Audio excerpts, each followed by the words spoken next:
Welcome to Sal Sothea, a space for dharma, reflection, and peace. In this moment, we come together to listen to the Buddha's teaching, to understand our suffering, and to learn the path toward freedom and compassion. If you can, find a quiet place. Sit comfortably. Take a gentle breath in and out. Allow your heart and mind to soften.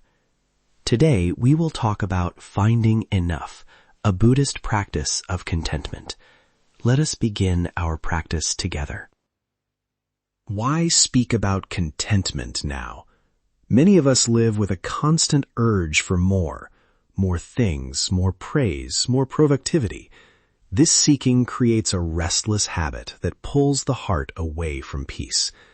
Today, I will offer a gentle map, a story to see the teaching, 3 simple points to understand it, and practical steps you can bring into daily life.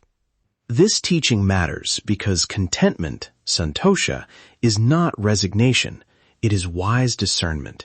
It is knowing when enough is enough so your energy can be used with skill, kindness, and clarity.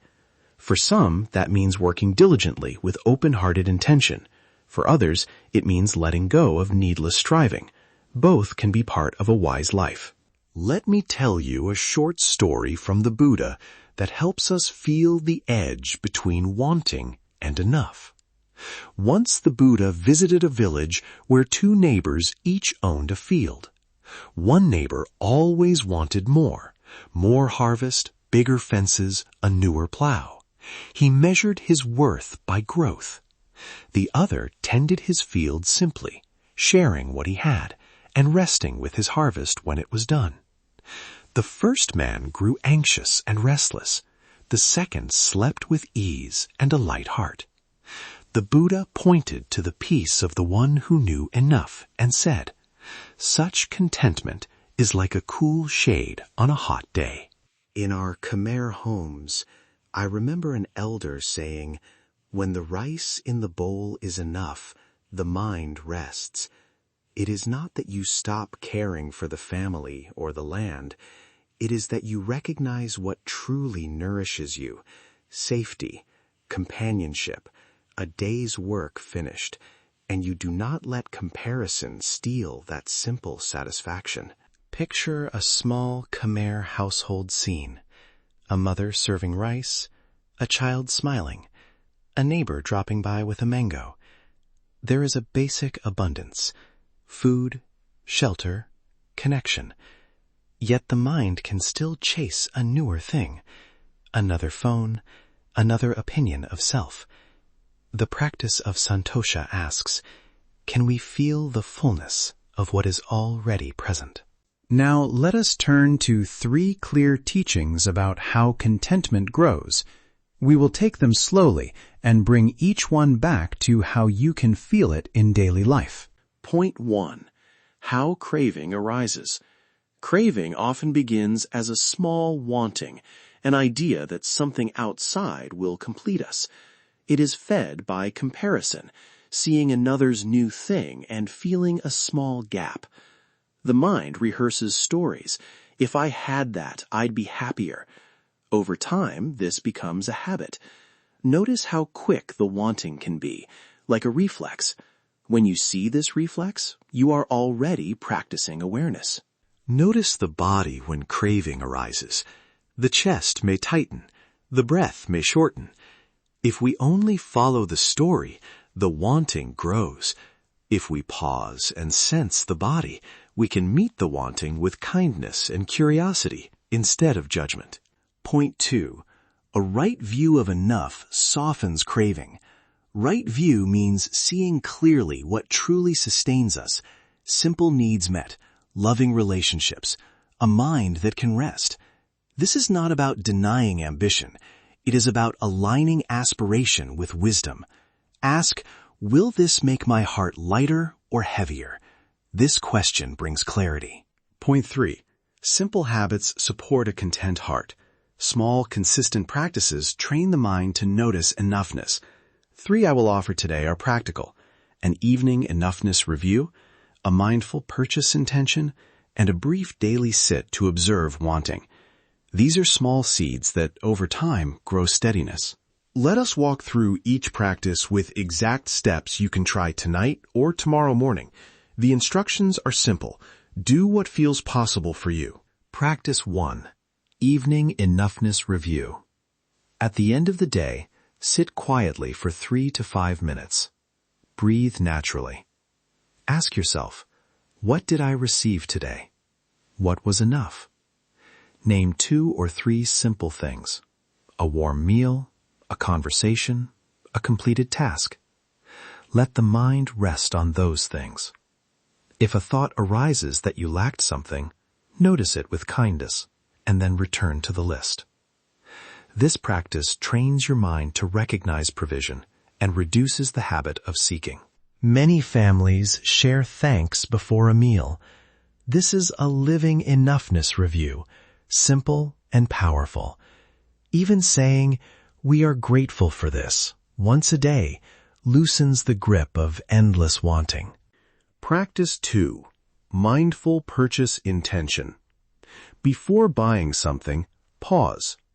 Ask 3 questions. 1. Do I need this? 2. Will this support my life in a useful way? 3. Am I buying to fill an inner feeling? Wait for 24 hours if it is not urgent. This pause weakens impulse habits and helps you spend energy on what truly matters. Practice 3. A brief daily sit to notice craving. Find 5 to 10 minutes. Sit comfortably. Allow the breath to be natural. When wanting appears, label it gently, wanting. Feel where it is in the body. Breathe in to the area, breathe out with friendliness.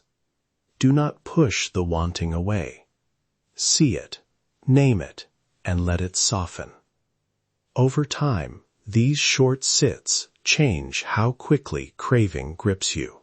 Now we will do a guided reflection, brief and breath-based, to feel enoughness directly. You may close your eyes if it is safe, otherwise soften your gaze. We will breathe together slowly. Gently sit. Breathe in and out. Breathe in, noticing the body. Breathe out, releasing tension. As you breathe, bring to mind one simple thing that felt enough today. A warm cup, a kind word, a completed task. Hold that memory softly. Breathe in, feel it. Breathe out. Let gratitude settle like a small glow. If a thought of wanting comes, notice it, wanting. Do not follow it. Return to the memory of enough. Feel how the chest softens when you rest with what is already present. Continue breathing, and each time you breathe in, say silently, "I receive." Each time you breathe out, say, "I am enough." If sitting is difficult, try it while standing at the kitchen sink or sitting on the bus. A single breath that notices enoughness can change the tone of a whole moment. Slowly bring your attention back to the room. If your eyes are closed, open them gently. Notice any shift in the heart, small or large.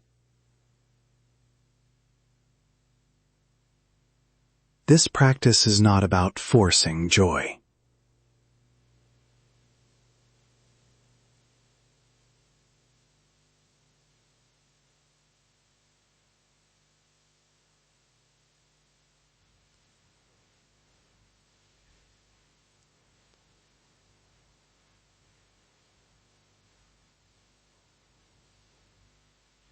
Let us review the 3 key ideas briefly so they can be easy to remember. 1. Craving often begins as a small, unnoticed habit fed by comparison.